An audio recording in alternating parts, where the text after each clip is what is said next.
Hello everyone, Eva here and welcome to the next episode of Art Side of Life, where I chat with inspiring artists and create various art-related videos. Before we go to the interview, I wanted to let you know that my course Storytelling with Color and Light is now available for you at artsideoflife.com/color. I designed the course for beginner and intermediate artists, breaking the big topic of color and light into smaller parts to help you understand the main concept so you can make your artworks appealing and believable. So check it out at artsideoflife.com/color. And now, let's go back to the interview. My guest today is Mateusz Urbanowicz, and in this episode we will also talk about how to make it as a foreign artist in Japan and why background art is as important as character design. Mateusz is a full-time freelance background artist, illustrator, animation director and creator, originally from Poland, now living and working in Japan. He studied electronic engineering until he found out that he can make living by making art. So he finished computer graphics degree, and thanks to a scholarship from Japanese government, he went to study at Kobe University in Japan, where he graduated with honors with the short animated movie Right Places. For 4 years, he had worked with Comix Wave Films animation studio in Tokyo, working on many projects, from which the most known is movie Your Name.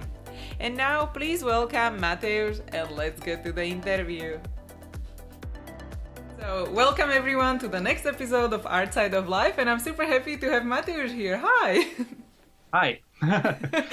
I always begin my videos with "Hi, welcome to my next video," but I guess I'm not going to say this now.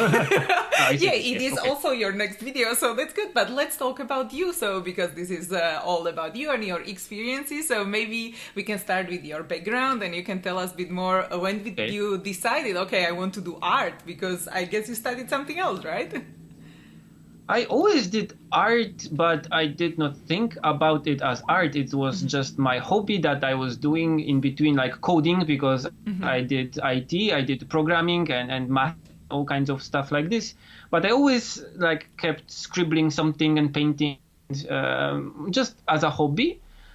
So I didn't think, okay, I want to be an illustrator, because in Poland it was kind of impossible at that time to become a person that can support himself with art. So I was like, okay, I'll just go to some kind of a programming job or do some kind of engineering job. But I didn't think I will be able to become an artist. So that was kind of from where I started. Yeah. And what changed your mind, or was there some mentor or maybe some of your friends, they told you oh, actually you can do this, or you can go study to this school? It was actually really just a chance. I was really lucky because we went with two friends to an exhibition of the Wacom tablets, of the tablets you use for painting and drawing. And I wanted one, so we just went there. And the guys who were showing the tablets were like, oh, we are just selling those, so here are the computers, just test them as you want. So I just sat there and started to paint and draw, and I was explaining to my friend, okay, you do this and you do that, and voila, there's a finished painting. And when I looked back, there was 20 people looking at what I was doing.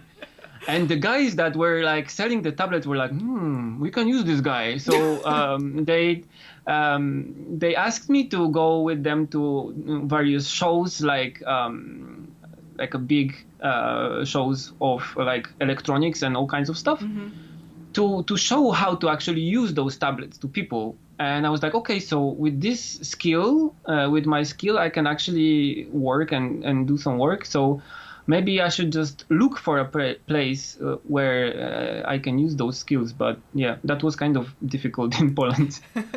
And how was it for you to learn about to use maybe the tablets or digital media, or did you use it on something else before, at home or at school? I started to paint on my computer just with a mouse. I used free software to do a web manga kind of thing. So I would draw it with just a pen on paper and then scan it and just color it on the computer. But doing it with a mouse was really a pain. So I wanted to buy a tablet, but they were really expensive. So I had a cheap one of a different brand. But when I heard about, okay, let's test the Wacom One's event, I wanted to go there and test the real thing. Yeah. So I always knew that I can do art digitally, and it was kind of easier to get nice quality things done than like by hand. I didn't have like the tools I have now, like good watercolors and good paper and all kinds of stuff. So for me, it's like digital painting was a way to make nice things cheap. I used free software only and stuff like this. So yeah. And when you start using the digital software, the free ones, do you have recommendations for people who are just starting out for the free softwares? I used software that was called GIMP or GIMP, I think. But there are more applications right now. I think the one you can use. I heard a lot about Krita, which I didn't try so much by myself because now I'm using Photoshop because this is like the standard we use in the industry right now. So I have to use it also. But now I'm doing my own work. I find myself going like a little bit in different directions. So I use a lot of iPad Pro with Procreate to do my art right now. So it's just, how whatever kind of fits your bill and the tool set that you want to use. Yeah. So we will talk about a bit more as well about your art process, I think, a bit later. But let's go back maybe to the school you chose back in Poland. And how was it for you also learning Japanese and deciding to go and move to Japan? Okay. I actually, again, going to the school that had a little bit of a tie-up with Japan because it was made with the help of Japanese government to kind of allow people to study IT again, computer science. So this was the only like university in Poland that had something that was similar to computer graphics, that was more kind of directed into learning how to program and do codecs and do like image compression and all kinds of those IT kind of view of computer graphics. There were some things about like design and typography and those kind of basics, but no painting and no digital painting, just, IT things.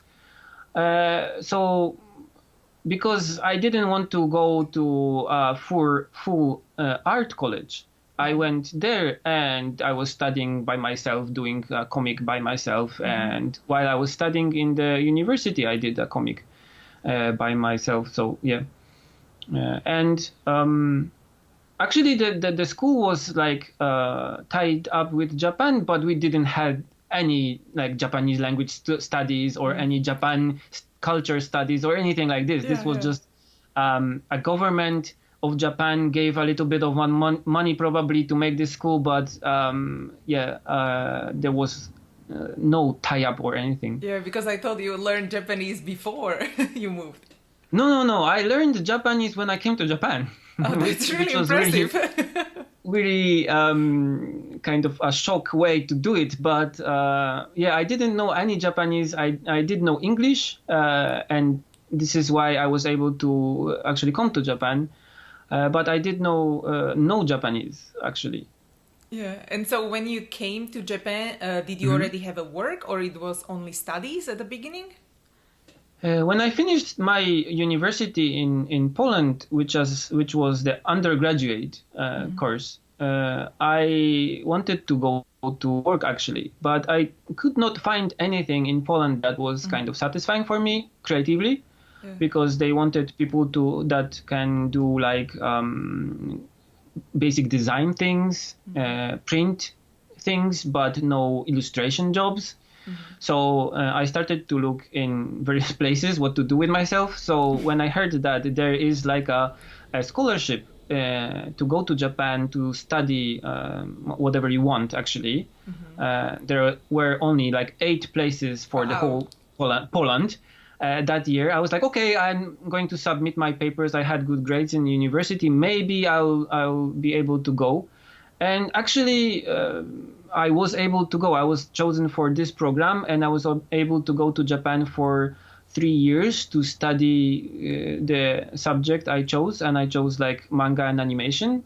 So I was able to go there and study the things that I wanted to do in the future. So That's cool. yeah, of course the first step was to just learn Japanese because I didn't know Japanese. But yeah, the thing that I knew how to speak English decently allowed me to participate in this program. So I was really lucky. Actually. And for the when they sponsored your studies, did they help you also to find like accommodation and these kind of things, or you had to do it by yourself? Or the program was for students, so I had like a student dorm that I could start with, and I was a research student first, so I had like a year to research whatever I wanted, but if I wanted I could move up to graduate studies. So that's what I did. I did the exams and I entered the master's course. But yeah, they helped me a lot actually. There was like how do you call it, NPO? So there were helper students from the university, that Japanese students that helped us to get accommodated, get a cell phone, get a bank account that is needed to get a cell phone, to get internet, and this kind of strange things. And it's really difficult if you cannot read anything and cannot speak Japanese, because almost no one in Japan speaks English. So that was really difficult, but we got some help, and it kind of made a cushion, so I was not like just thrown in. And there were also some friends I had here in Japan, because before going to Japan I searched for any people that went before me. So I had some Polish people that were actually studying in the same city, so I had kind of a contact with them, and they helped me a lot too. Is there also some kind of like groups of artists, maybe Facebook groups or something you can recommend for someone to research if they want to go there? I know about a group of French animators that work in the anime industry that made a website and a group here in Tokyo, in Japan, actually. But yeah, there are some programs that you can look for, and you can contact the embassy of Japan in your country, and they will tell you what programs are there available for you. So yeah, I was in the program 8 years ago, so probably things changed. Yeah, it might change. So it would be better to just turn to the people that know the best, so the embassy, and just search on the internet, and that's the easiest way. Yeah. That's how I found about this. That's really good. And how was it for you to find your first job after school, or just getting really into the industry and the studio life in Japan? That is another kind of lucky chance for me, because I was, for my graduation project, I was doing a short animation that was called Right Places. And at that time I was doing most of the things I did digitally. So I was looking for good animation done digitally that I can kind of learn from. So I did a lot of learning and this kind of reverse engineering from Makoto Shinkai's work, so all his movies. And when I learned that he's actually coming to our university to do a lecture, I was like, okay, I have some animation done for my project, and if I make a trailer from this thing that I have already done and just give it to him like a DVD or Blu-ray disc, maybe he'll see it and comment on it or whatever. So I made a trailer of my work. I actually finished it like 5 minutes before the lecture, and I was in the lecture hall making a cover from it with my scissors. So I was like in the front row, and I was like, what this guy is doing? He's like cutting out something, and I was like making a cover for a DVD jacket.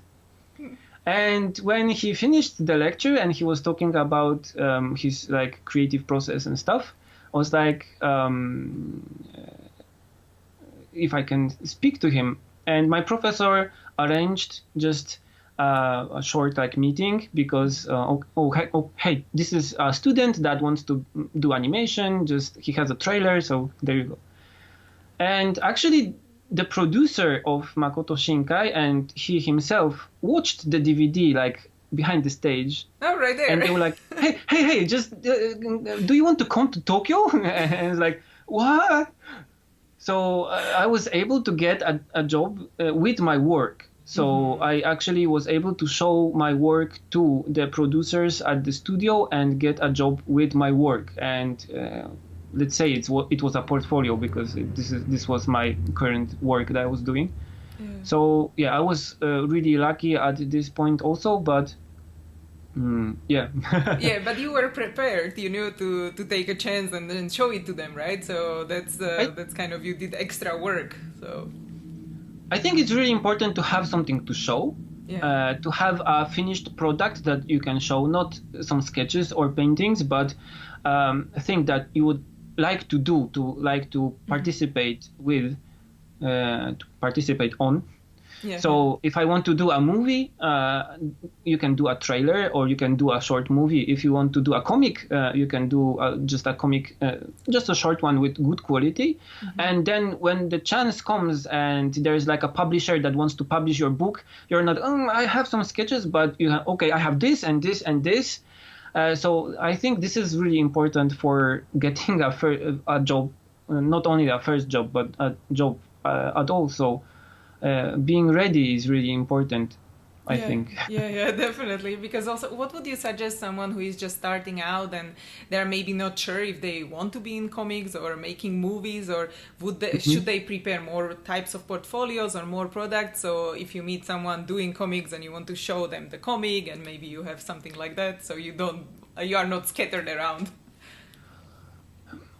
I can only speak for myself because when I came to Japan, I was like, okay, doing animation is really hard and requires a lot of people and a whole studio. So I will start from making comics because you can do it by yourself. And I started to do some comics, but my professor told me, you know what, your comics are okay, but they look like animation, so try to do some animation. And I started to do a storyboard and a trailer for an animation that I wanted to do just as a test. And I think that making a project with your whole heart, so putting everything you have into your work, is really important. So either if you are doing a comic, just do the best comic you can do. Just aim high. And if at some point you're like, okay, I cannot do this, just try to do it. Even though you see the hugeness of the project and how impossible it is to make. Just you are starting at this. It will be not perfect, but if you do it the best you can, someone will appreciate it, I think. And if you do it the best you can, also you learn a lot in the process. So I think this is also important. I mean, making something just for the portfolio to show to people kind of strips it from the passion that you have for your work. So I think making a project that you are passionate about and you want to do this, just make it the best you can and show it to people. I think that the passion you have will kind of translate to what you're doing. Before we continue, let's thank our sponsors. Are you looking for a top quality print shop and online store to sell your art prints? Then you should definitely check out InPrint. InPrint has been helping artists print and sell gallery quality prints of their work all over the world for over a decade. Created by artists for artists. InPrint ensures that you as an artist get your artworks printed in the highest quality and you earn the highest percentage compared to the others in the industry. The online gallery at inprint.com is curated by the members, resulting in a beautiful and unique collection of work. Support your favorite artists, discover new ones, and start selling through your own gallery today. And because you are part of Artside of Life community, you will get a special 10% discount with the promo code ARTSIDE. Don't wait, visit artsideoflife.com/inprint and use promo code ARTSIDE. If you love discovering and trying out new art tools, you should check out Art Snacks. When you subscribe, you will get a box of high-quality art supplies every month. I have already discovered so many amazing new products, limited edition tools and exclusive supplies only available to subscribers. Art Snacks definitely helps me to get more creative and try different art techniques every month. There is also Art Snacks Challenge, where you can share your artworks using only the tools in the monthly box. You also get to join the Art Snacks Mix community, where you can talk with other artists like you, inspire each other and improve together. And because you are part of Artside of Life community, you will get a special 10% discount with the promo code ARTSIDE10. So don't wait, visit artsideoflife.com/artsnacks and use the promo code ARTSIDE10. If you are a digital artist, you will love AstroPad. AstroPad is an app that turns your iPad Pro into professional wireless graphics tablet for your Mac. I use it to work with Photoshop and Illustrator to create highly rendered artworks for my clients directly on my iPad. I was super excited to discover AstroPad because the painting apps available on iPad don't have all the functionality like Photoshop. With AstroPad, I can use all my favorite and custom-made Photoshop brushes, which is super cool. And because you are part of Artside of Life community, you will get an exclusive 10% discount on AstroPad Studio licenses. To get started, go to artsideoflife.com/astropad and enter the promo code ARTSIDE. And now, let's go back to the interview. And when you were talking also about now the learning and improving during the project, how was your experience in the studio when you started after school? Did you learn from other people, or did you more learn from books and other stuff? I think I felt like an artist that knows everything already and is the best, and no one around knows anything, and I'm just like the god that came into the studio, and I will show everything what I have.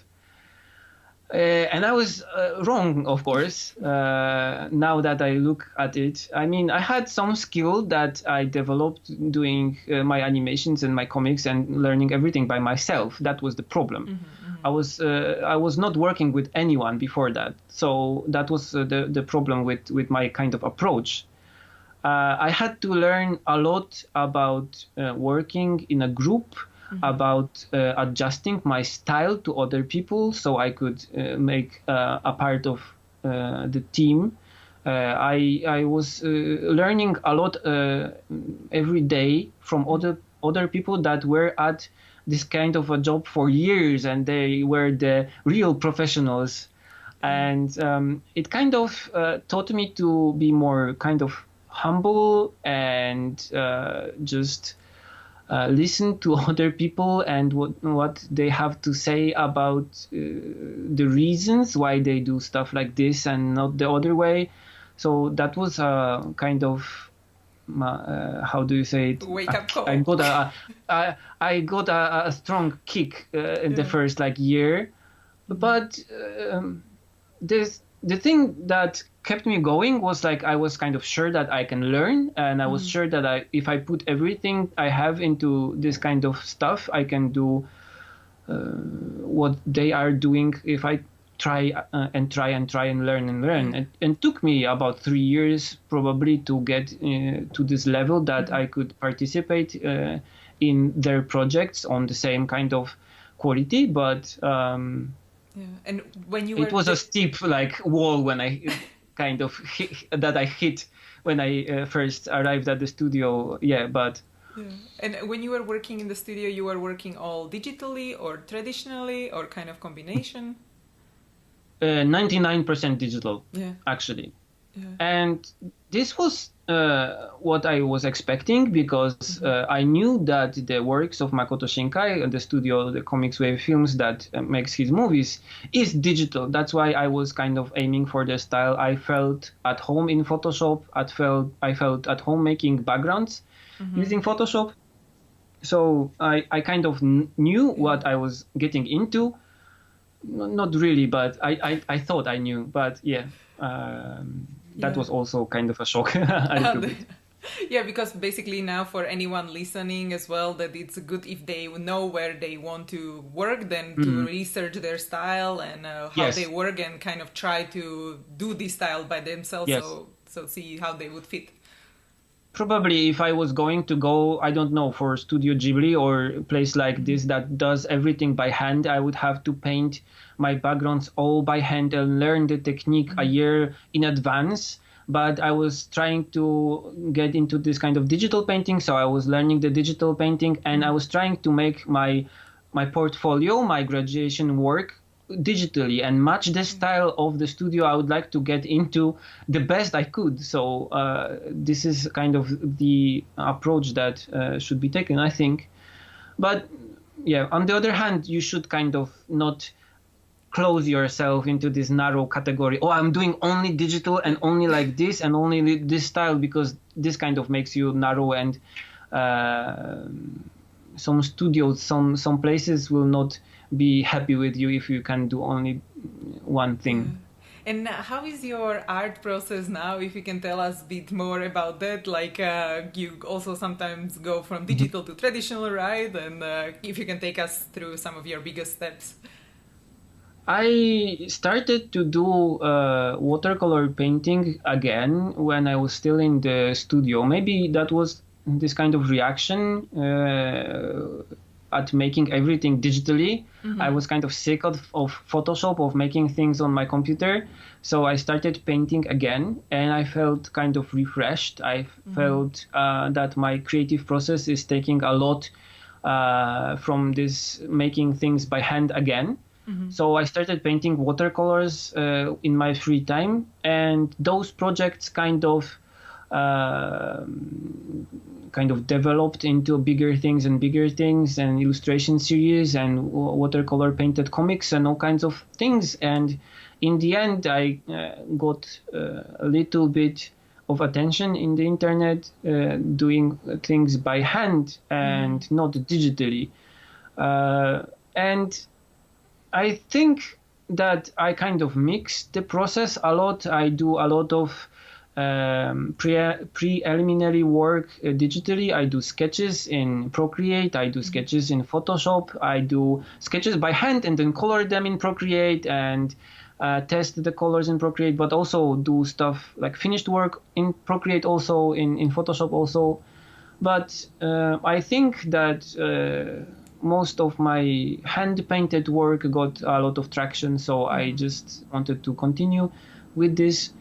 But yeah, I tend to mix a lot, go from digital to analog to digital. If I'm not sure about the colors, I test them digitally. If I want to do a sketch for something difficult, I do it digitally.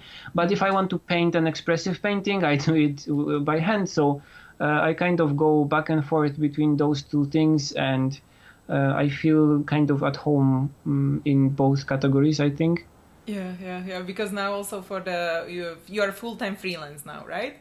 Yes. Yeah, so you kind of combine both of these techniques on your own project as well, and so how do you combine all your maybe the income streams, or what do you kind of live from? What is the main thing? Is it the client work, or is it selling prints, or if you can mention? I quit the animation studio to be able to do my own work, so my own art, and to be able to share it with as many people as I can. The problem with the animation studio I had, there were two things. One was that I could not do my own art, which was not allowed even if I did it like in my free time. I could not sell it. So I could not do a book, I could not do an album, I could not do a book cover, even if such a commission comes to me. And the second thing is that it's kind of frustrating for me doing a movie, for example, that has like 1 year in production. I cannot show anything to anyone. I'm kind of used to this kind of short attention spans. My my attention span is not really long, so I feel best in kind of short projects that I can focus on and do just my work and then show it to people and then do something different and show it again. So that was my purpose, and this is what I'm trying to do right now. I'm trying to do as much of my own art as I can. So I'm really grateful to my Patreon supporters that support me. I have also some web stores that I sell prints or my videos in, which help me get like my rent paid and pay for my tools and my expenses. But also I take commissions if I think that the project that the commission is interesting, and if I can make it my own art, and if I can show it to people, which is really important for me. Not only the finished piece, like, oh, here's a book cover I did, but also make a video out of it and make a story out of it, make a how I made it video, and kind of make it into my own art project in a way. Yeah. So these are the commissions I accept from time to time, which also kind of make a second tier of my work. And there's the book that I did, for example, which is also luckily selling pretty okay. It is on the Amazon like bestseller list for a month, I think. So this is also one thing that is supporting me right now. And maybe we'll also connect to like future books or albums or whatever. So I'm trying to be like in various places at once. Yeah, exactly. So you have Patreon, as you said, then you have the book selling, then you also sell art prints, right? Yes, and, I have Patreon. I have Gumroad with my like digital content. I have my Ticktail shop where I sell like prints and also original paintings from time to time. I have the book and I have the commissions. So I try to like have my fingers in a lot of places. Yeah, definitely. Because if something, one of the streams doesn't work, then you can rely on the other ones, and there is always like a combination. Yes. And it also kind of gives me this, how do you call it, kind of buffer.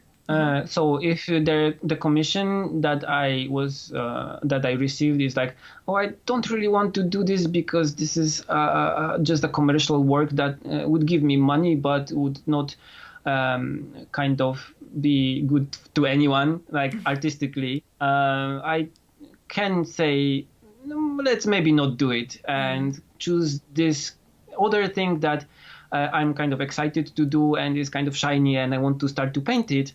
So I'm really grateful for for the support I'm getting from my followers and my Patreon supporters, and that they share my work and they buy a print or two, which really helps. Yeah, because it's super like beautiful. When I saw your artworks, I was like, oh, that's amazing. So yeah, Thank you. Really great. And how was your transition, from the studio life to freelance when you decided to do it on your own? Like, did you save up money? And then how was it maybe also like setting up a freelance in Japan? Is it like a lot of obstacles? It is actually really difficult because the most difficult obstacle that you have is the visa. So I was working in the animation studio as a full-time employee of the studio. That's why I had the visa that I could use to stay in Japan. So I could not just go, okay, I want to be a freelancer, yay! So there are a few circumstances that came together and that I could switch to the freelancer style of life, because I got married in Japan. So I got the, how do you call it, husband visa. So I could just stay in Japan and do whatever work I want. And also, while I was working in the studio, I was doing the watercolor paintings, which gave me a little bit of following on the internet. So I was like, okay, I can maybe start a store, or I can maybe start a Patreon when I get out of the company. So I had this kind of following a little bit already. And also I had an offer from a publisher that wanted to do an album of my works, which is the Tokyo Storefronts book that came out like 2 months ago, I think. So I had some already like perspectives that I was able to follow later while I still worked at the studio.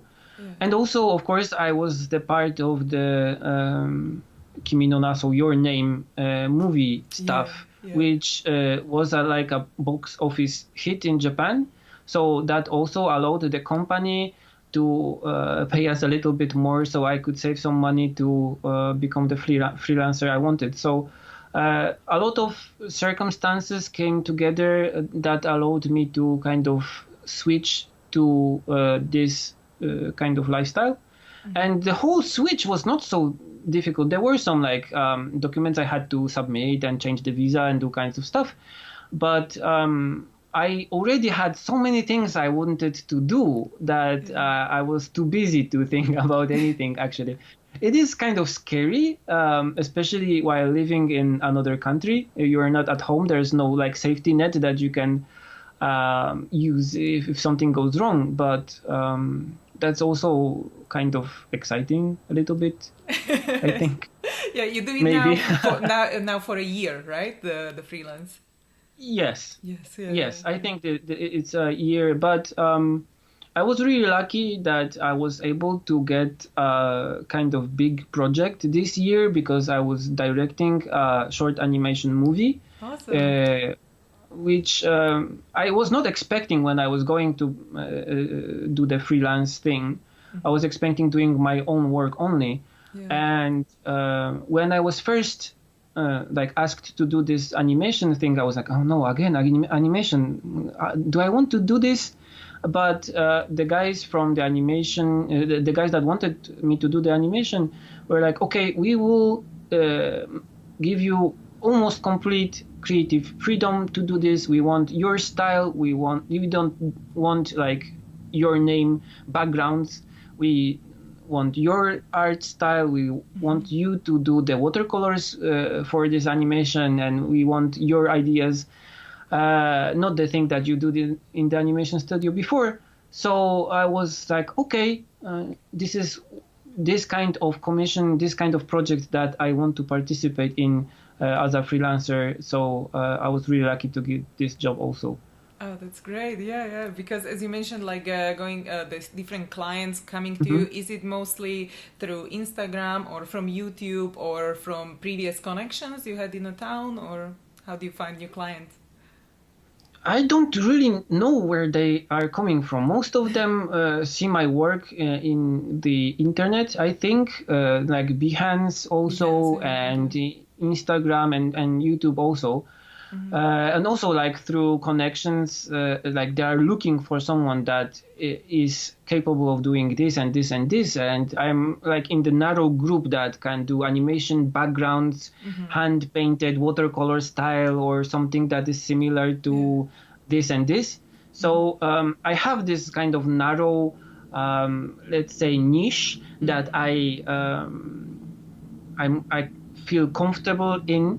So if they are looking for someone that can do, for example, a watercolor cover for a book that has traditional Japanese buildings in it and looks like something like this, I am like the top result in Google, I think. So I think it's also important to find your kind of special sauce that you can be found when someone looks for this kind of taste. Yeah, yeah, definitely. And when you are specialized in like backgrounds and traditional art, is there something you can give us as a tip which you always do and we probably should know and maybe we don't know yet? I think with backgrounds, it's important to think that it's not only a background. So it's not only like a thing that you think after painting and drawing the characters, but the thing that actually differentiates a good, for example, movie from just a normal movie, is that you remember this kind of one cut that you love in this movie. And you can see it in your mind when you think about this movie. For example, I don't know, if I was asked about Steven Spielberg's movie, I can see this cut and it kind of pops up in my brain. So the background is really important to kind of make this kind of scene work. So to make this kind of feelings, to this kind of atmosphere, to kind of translate the theme that you want to paint into an image. So the background is almost or the same importance level as the characters, I think.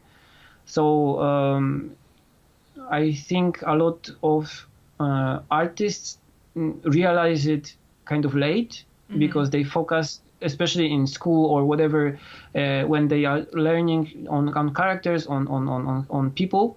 Okay, so I have to do some background also here.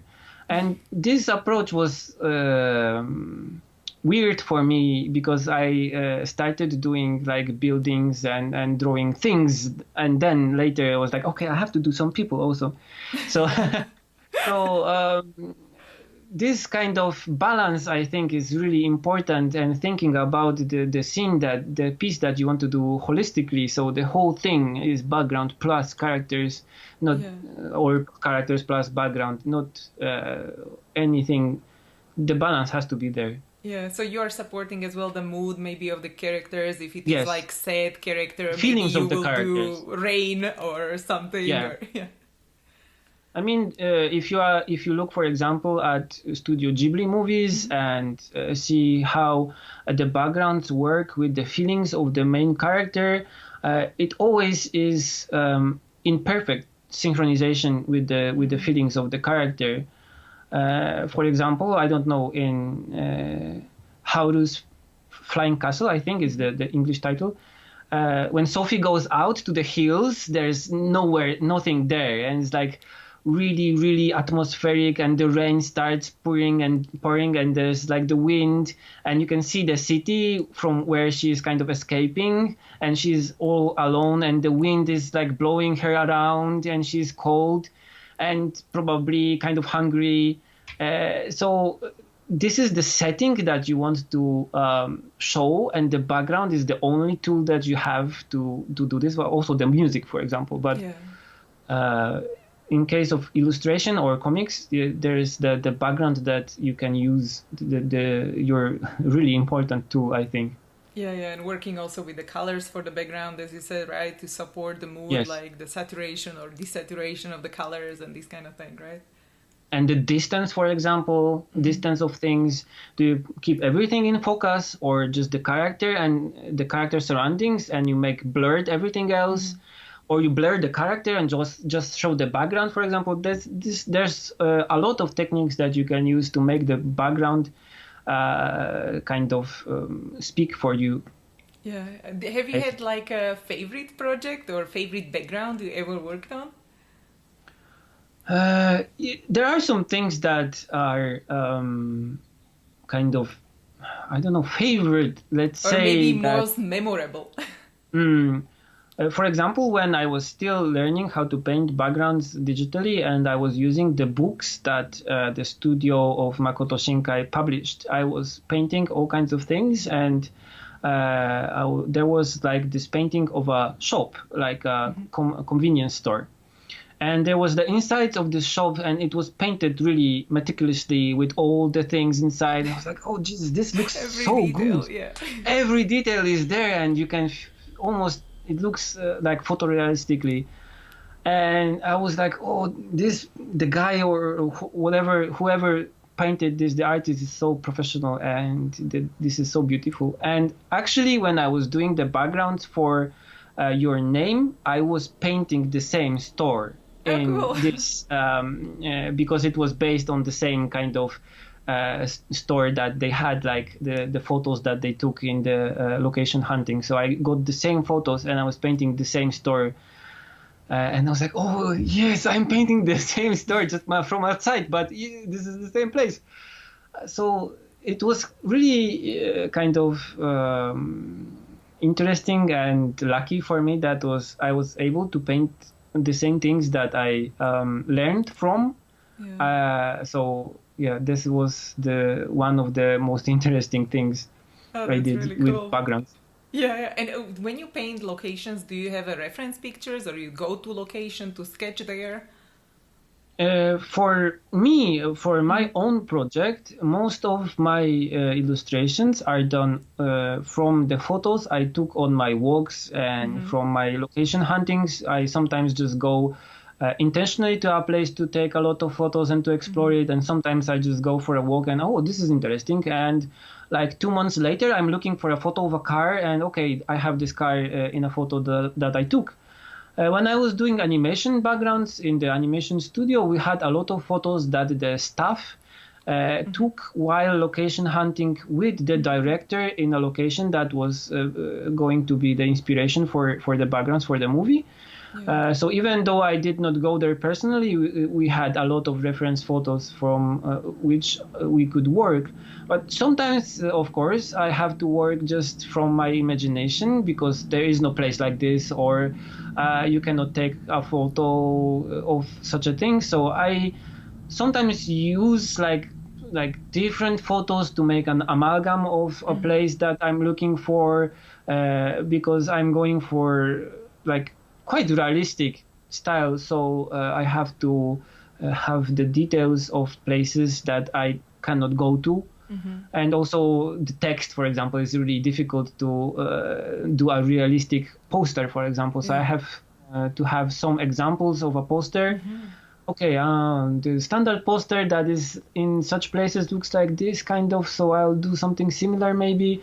So I do use a lot of photographic reference, but most of the times it's just inspiration. Yeah, kind of to put some storytelling from the posters into your background, so there are like a lot of details. And when you were working in the studio, how was your time limit, or how was your maybe scheduling of the project? Like, did you have a day for a painting, or did you work on many things during one day? I was only background staff, so I was only painting backgrounds. So I had a scene or a location that was kind of my part in the project. So, for example, okay, so you'll do the railway station in Shinjuku, and all the scenes in the animation that have this location were mine. So it was easier later to match the styles. So one artist does this, and it looks kind of more consistent. And ideally, in the animation studio that I was working at, because this was a cinema movie, so it was kind of high quality. We had like ideally 1 day per background, but of course there are some difficult backgrounds that have like a cityscape, whatever, that takes like 3-4 days to finish.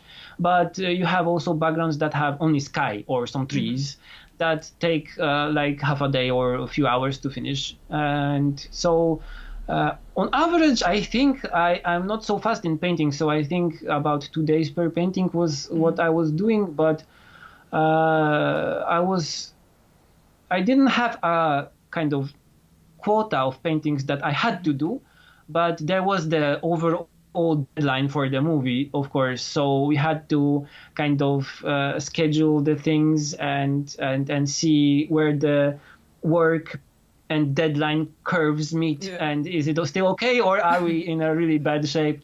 So in the end, we were working like in the weekends and then all week and everything. But we had to meet the deadline. So yeah, that happens sometimes. And now people can see your process on YouTube, right? You post a lot of videos on YouTube, how you also do traditional and digital. And maybe can you share your maybe dream scenario in 5 to 10 years? Maybe what are your projects you would like to work on in the future? And maybe as a last thing, like what would be the thing you would like to be remembered for in like really long time? I would really like to work for a long time, I think. So I would like to do a lot of projects, kind of bigger things, I think. So like animations or books or comics that would be like bigger projects, not only like an illustration or two, but kind of thing that conveys a story. I would try to convey and to show more stories in my work. Even if I'm doing just an illustration series, I always try to like show a story in my illustrations, in my comics. So I would like to try to show a little bit more bigger stories. So longer animation, longer comics, something more storytelling, I think. I don't have like a one path that I would like to follow. Oh, I have to be an animation director. I want to do an animated movie, for example. That would be really nice to be able to do it. And if I have a chance, if I have a good idea that I think would work good in this kind of media, I think I would do that. But I'm not like so focused on one direction. If I think I have a good idea for a comic, I will probably do a comic. If I have a good idea for a book, I will do a book probably. But yeah, I will. My main goal is to convey interesting stories that make people kind of enrich their lives. This is a lofty kind of thing to say, but. I think, I would like to do works that are not only like clickbaity and only have this kind of content that people want to see and just click on them because this is cute or whatever. But I would like to show them things that will kind of make them stop and think a little about stories and their surroundings and all kinds of things. Yeah. So I would like to make more storytelling works, I think. Oh, that's super cool. Yeah, it's just something to stop and think and be maybe inspired by the whole story or the environment or the characters. So yeah, that sounds really great. So I'm looking forward to see some of these projects in the future. Me too. But it's super cool. Yeah. So, but thank you so much again for being here. It was really inspirational. Thank you for inviting me. I really enjoy all your channel and contents. I watched some of the interviews. I have to watch more. So I'm really happy to be able to participate in this. Oh, thank you so much. I really appreciate it. That's super nice to hear. And hopefully everyone also listening now is now inspired and can go create now more stories and backgrounds. So thanks everyone for watching and thanks you again. So so bye everyone. Thank you. Bye. Hey guys, thank you so much for watching. I really appreciate you being here. And if you enjoyed this video, please subscribe because I post new videos every week. I will be also super happy if you let me know your thoughts in comments and give the video a thumbs up.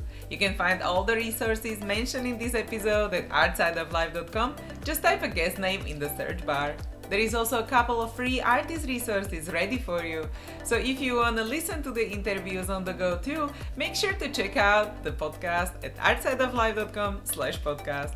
Continue to inspire each other and I will see you guys in the next episode. Bye!